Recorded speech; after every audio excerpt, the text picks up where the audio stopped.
match a terminé cette saison et puis on s'est entendu aussi de continuer le travail pour l'année prochaine. Donc ce sera un échauffement pour l'année prochaine si on peut dire. Mais le plus important c'est aussi continuer l'œuvre de Jamal qui a fait un bon travail ici. Donc on doit moi-même et le staff et puis les joueurs aussi continuer pour décrocher une place sur le podium si c'est possible, parce que c'est un objectif du club au départ de la saison.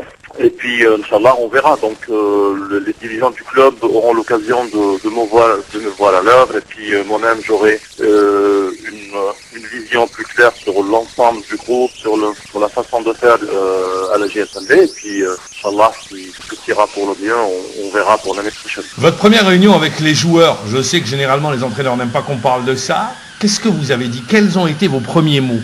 C'est clair, les premiers mots c'était, on sait que dans le foot, on peut avoir les meilleurs dirigeants du monde, le meilleur staff du monde, et puis on peut avoir une équipe moyenne ou une équipe de stars, et si les joueurs ne se bougent pas, donc il n'y a pas de résultat au bout. Donc le plus important c'est les joueurs, bien sûr que c'est le staff qui est là pour gérer, pour diriger, pour entraîner le groupe.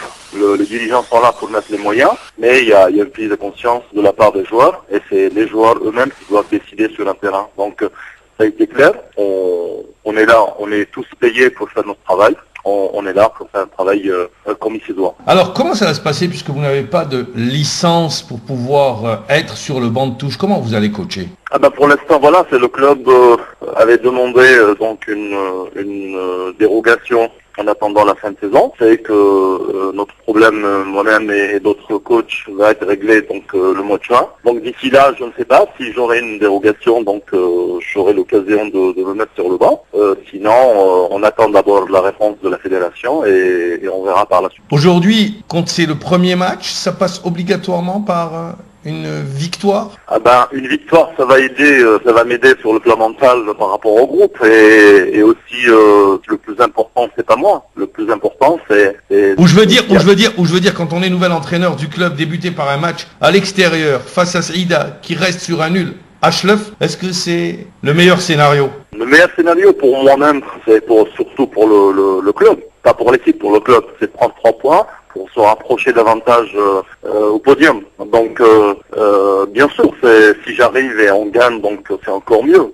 Mais aussi, il faut le dire, il y a une équipe de Saïda qui tourne bien, qui a une bonne équipe, qui a une bonne petite équipe, qui est en train de faire de bons résultats. Ils ont un bon coach aussi, qui est Robert. Ça va donner sûrement un beau match. Mais le plus important, c'est bien sûr, c'est se défendre, c'est aller et essayer d'arracher le maximum de points qu'on puisse le faire. Donc le meilleur scénario, c'est vrai, c'est pour tous les coachs, pour tous les joueurs, c'est quand on commence par une victoire.